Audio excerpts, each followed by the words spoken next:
नमस्कार दोस्तों, कैसे आप लोग बात करेंगे हम यस बैंक की। देखिए, कल जो रात में मैंने आप लोगों को बातें बताई थी, सावधान स्लिपेज बढ़ा है, बड़ा खुलासा किया गया है। और आज आपने देखा कि जो क्वार्टर वन के नतीजे आए थे उसके बाद आज फर्स्ट ट्रेडिंग सेशन था और स्टॉक के अंदर हमें कह सकते हैं हाई से 5% के आसपास की गिरावट देखने को मिली। पहले ही मैंने आपको बताया था कि रिजल्ट्स बहुत अच्छे नहीं हैं, ठीक ठाक हैं, तो बहुत बड़ा एक्सपेक्टेशन ना करें। अब आगे क्या होगा, टारगेट क्या रह सकते हैं, जो अब दूसरे जो खबरें निकल कर आ रही हैं येस बैंक को लेकर इसके क्वार्टर वन के रिजल्ट्स के बाद, क्या कुछ टारगेट्स रहेंगे, हमें कितना इंतज़ार करना पड़ेगा अपने टारगेट्स के लिए, अब क्या करें, होल्ड करें या फिर एग्जिट कर लें, सारा कुछ समझेंगे जानेंगे इसी वीडियो में। रिक्वेस्ट है कि वीडियो अच्छी लगे तो लाइक ज़रूर करें, चैनल को सब्सक्राइब कर लें जेन्युइन कंटेंट के लिए। तो यहाँ पर आज आप देख सकते हैं कि आज जो यह कैंडल बनी है, काफ़ी बड़ी कैंडल है, रेड कैंडल। इस तरह की कैंडल हमें बहुत दिनों हो गए इस तरह की कैंडल देखने को नहीं मिली थी। और ये जो कैंडल है यह बियरिश एनगल्फिंग कैंडल, और ये कैंडल का पैटर्न बताता है कि आने वाले समय में गिरावट होगी और डाउन ट्रेंड रहेगा। केवल हम यदि पर्टिकुलर इन दो कैंडल्स की बात करें तो, क्योंकि ये देख सकते हैं ये छोटी सी ग्रीन कैंडल है और इसको ऊपर से नीचे तक पूरी तरह से कवर कर ली है ये रेड वाली कैंडल। इसे बियरिश इनगल्फिंग पैटर्न कहते हैं और ये एक डाउन ट्रेंड को शो करता है। ठीक है, हालांकि कितनी डाउन ट्रेंड रहेगी कि गिरावट होगी या फिर से रिकवरी हमें देखने को मिलेगी, अभी हम समझते हैं। लेकिन अच्छी बात यह रही है कि स्टॉक जो है वह अपने इन लेवल से लगभग 70 रुपये 25 पैसे से ऊपर अभी भी बना हुआ है। जो गिरावट हुई है आज, देखो आप, यदि हम इंट्राडे की बात करें तो मार्केट जैसी ही ओपन हुई वैसी थोड़ी सी यहाँ पर ओपन हुई थी। ठीक है, मतलब ऊपर ओपन हुई थी। यहाँ पर आप देख सकते हैं कि जो हाई है लगभग ये अराउंड 18 रुपये 40 45 पैसे का इसने हाई लगाया। पहले ही 5 यूनिट का कैंडल जो था उसके बाद फिर से लगातार यहाँ पर प्रॉफिट बुकिंग शुरू हो गई, क्योंकि जो तेज़ी आई थी पिछले कुछ समय से वहाँ पर लोग जो हैं उससे प्रॉफिट को निकालने में लग गए और ज़बरदस्त 15 मिनट के अंदर बड़ी गिरावट हमें यहाँ पर देखने को मिली है। कल ही मैंने आप लोगों को बताया था कि यहाँ पर स्लिपेज बढ़ा है लगभग 1460 करोड़ से 1030-35 करोड़ के आसपास।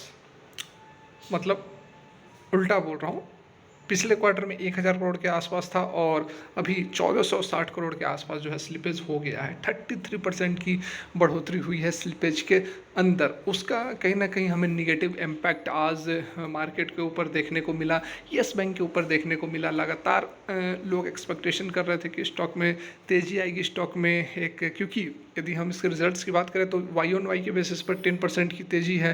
ठीक है, बाकी सब NIM वगैरह ठीक ठाक है। यहाँ पर यदि आप फिगर्स की बात करोगे तो फिगर्स आपको ठीक लगेंगे कि हाँ रिजल्ट्स अच्छे हैं, लेकिन यदि आप डीप में जाओगे, आप इसकी एनालिसिस करोगे तो आपको समझ में आएगा कि रिजल्ट्स जो है वह ठीक ठाक है, एवरेज है। मैंने आपको परसों भी जो वीडियो डाली थी इसमें कि रिजल्ट के बारे में डिटेल्ड एनालिसिस की थी, उसी दिन मैंने आप लोग को बताया था कि रिजल्ट्स जो है वह बहुत अच्छे नहीं है, बहुत बड़े एक्सपेक्टेशन ना करें। लेकिन इसका यह मतलब नहीं है कि यस बैंक खराब है, यस बैंक में हमें इन्वेस्टेड नहीं रहना चाहिए। बिल्कुल आप इसमें इन्वेस्टेड रह सकते हैं, थोड़ा समय लेगा।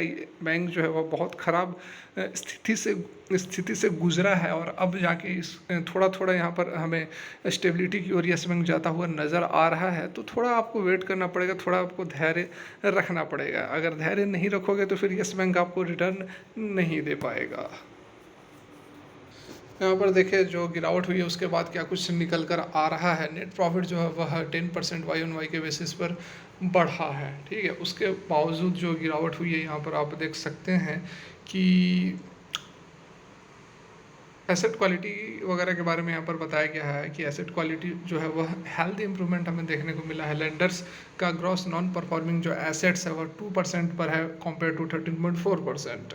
कॉरस्पॉन्डिंग टू मतलब कि ये 13.4% था जब NPA वगैरह का कुछ नहीं किया गया था। मतलब कि ARC जब सेटअप नहीं हुई थी उस समय 13.4 था और सेटअप होने के बाद 2% 1.8% NPA ऐसे रहने लगा है। नेट नॉन परफॉर्मिंग एसेट जो है वह 1% रहा है विथ 4.2% ईयर ऑन। एक साल पहले 4.2% था। यहाँ पर प्रशांत कुमार ने कहा है कि Yes Bank said that Q1 financial year 24 was a steady quarter where we have demonstrated significant progress in line with our strategic objective. While the balance sheet granularity momentum continued, we also delivered a strong growth in our free fee income while containing our operating and credit cost. तो यहाँ पर देखिए, यदि हम बात करें year का, पूरे फाइनेंशियल ईयर का, तो लगातार दूसरे साल कंपनी जो है अच्छा खासा प्रॉफिट में रही है। ये बातें भी यहाँ पर प्रशांत कुमार ने बताया है। लेकिन अगर हम वैसे वाई ऑन वाई के बेसिस पर बात, फाइनेंशियल ईयर की बात की जा रही है, वाई ऑन वाई के बेसिस पर बात नहीं की जा रही है। जैसे एक फाइनेंशियल ईयर होता है पूरा मार्च से जून जुलाई तक जो होता है, तो उस बेसिस पर यहाँ लगातार यह दूसरा साल है जबकि यस बैंक ने अच्छा परफॉर्म किया है। लेकिन वाई ऑन वाई और क्वार्टर ऑन क्वार्टर के बेसिस पर तो और भी एवरेज परफॉर्मेंस हमें नज़र आ रही है। तो यहाँ पर आप देखें तो 1430 करोड़ का, जैसा कि कल भी मैंने आप लोगों को बताया था, 1430 करोड़ का स्लिपेज रहा है। और पिछले साल 1072 करोड़ का था, और पिछले क्वार्टर में जो था 1196 करोड़ का था। तो 1196 से 1430, तो क्वार्टर ऑन क्वार्टर के बेसिस पर यह बढ़ा ही है।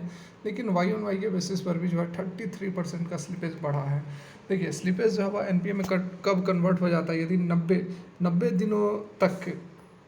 दिनों तक यदि कोई भी जो लोन्स होता है उसका इंटरेस्ट या फिर प्रिंसिपल अमाउंट पे आउट नहीं किया जाता है, तो वो एनपीए में कन्वर्ट हो जाता है। और एनपीए में कन्वर्ट हो जाएगा तो उसके बाद आप सभी जानते हैं कि इसकी क्या कहानी हुई होगी, जो कि जैसे कि पहले यस बैंक के साथ हुआ है।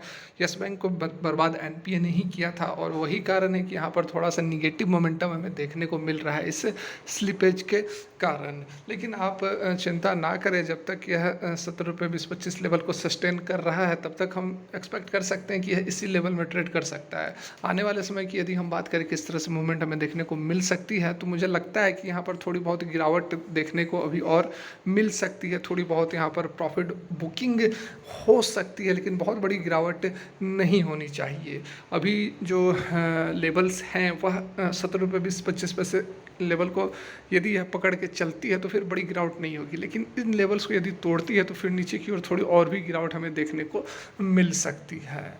तो फिलहाल के लिए वीडियो यहीं तक। अच्छी लगी हो तो एक लाइक करें, चैनल को सब्सक्राइब करें। Thanks for watching.